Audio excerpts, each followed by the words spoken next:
Salut, c'est Arnaud, bienvenue dans cette nouvelle vidéo. Aujourd'hui, nous allons voir comment appliquer d'une manière correcte la journée de solidarité.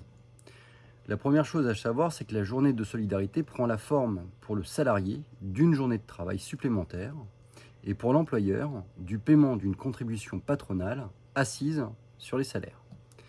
Cette journée doit figurer sur le bulletin de salaire du salarié pour éviter tout litige.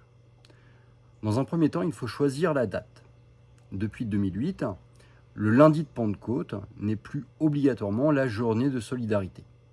C'est l'employeur qui choisit la date à laquelle il veut la fixer. Il peut décider aussi de fractionner cette journée en nombre d'heures.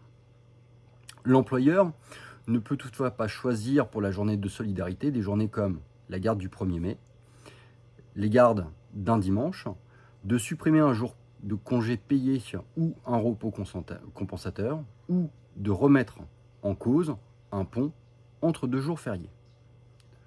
Ensuite, il faut définir quels sont les salariés qui sont concernés par cette journée de solidarité. L'ensemble de tes salariés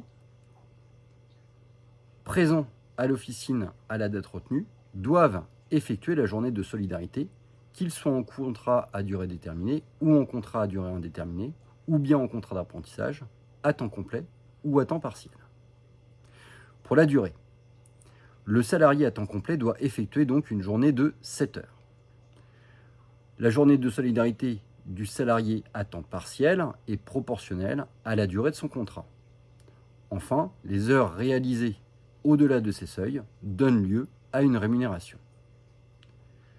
Mais comment faire face au refus du salarié ?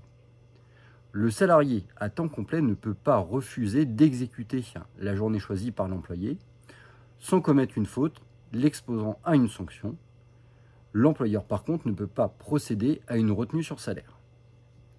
Le salarié à temps partiel a la possibilité de refuser, s'il peut apporter la preuve qu'elle est incompatible avec ses obligations familiales impérieuses, le suivi d'un enseignement, une période d'activité chez un autre employeur ou une activité professionnelle non salariée. Dans ce cas de figure, une autre date devra être fixée. Comment gérer les salariés qui sont dans un état dit d'absence ? Si le salarié est en arrêt maladie, le jour choisi par l'employeur, il n'a pas à récupérer cette journée à son retour.